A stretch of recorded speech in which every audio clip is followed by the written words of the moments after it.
আসসালামু আলাইকুম এভরিওয়ান, কেমন আছেন সবাই? আশা করছি সবাই ভালো আছেন। আজকে আপনাদের সাথে এমন কিছু বিষয় শেয়ার করব যেটা প্রত্যেকের জীবনের জন্য অনেক বেশি গুরুত্বপূর্ণ।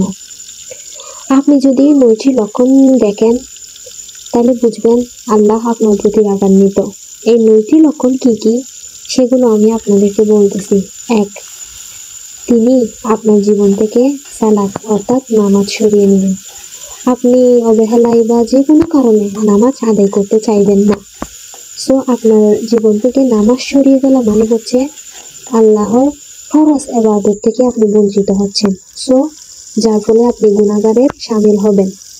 2, আপনি হারাম সম্পর্কে আটকে আছেন। 3, আপনি খারাপ বন্ধুদের সংস্পর্শে থাকবেন। অর্থাৎ যে বন্ধুরা আপনার ভালো চাই না, খারাপ চাই, তাদের সংস্পর্শে আপনি মেতে থাকবেন। আপনি বুঝতেই পারবেন না যে কখন আপনি খারাপ কাজে লিপ্ত হয়ে গেছেন। নাম্বার 4, আপনি আপনার পিতামাতার প্রতি অসম্মানজনক আচরণ করবেন। পিতামাতার সাথে ছোটখাটো বিষয় নিয়ে আপনি তাদের সাথে খারাপ আচরণ করে ফেলবেন, কিন্তু যার ফলে আপনি গুনাহগারের শামিল হবেন। 5, আপনি পাপের পর পাপ করবেন, কিন্তু বুঝতেই পারবেন না এটা যে পাপ নাকি ভালো কাজ।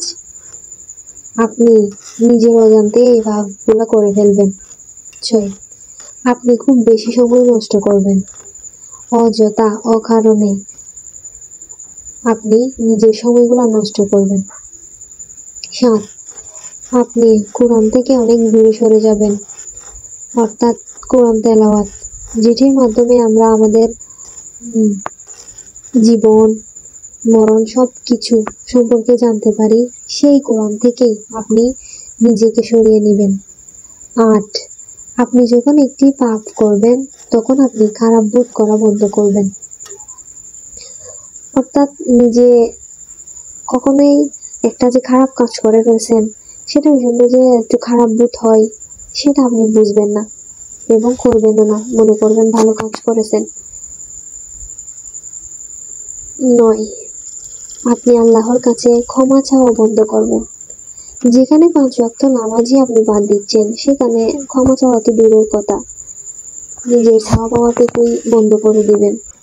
তাই আল্লাহ আমাদের প্রত্যেককে সব কিছু বুঝে আমল করার তৌফিক দান করুক, এটাই কামনা করছি। এবং সবাই ভালো থাকবেন, সুস্থ থাকবেন। আজকে পর্যন্ত। আসসালামু আলাইকুম।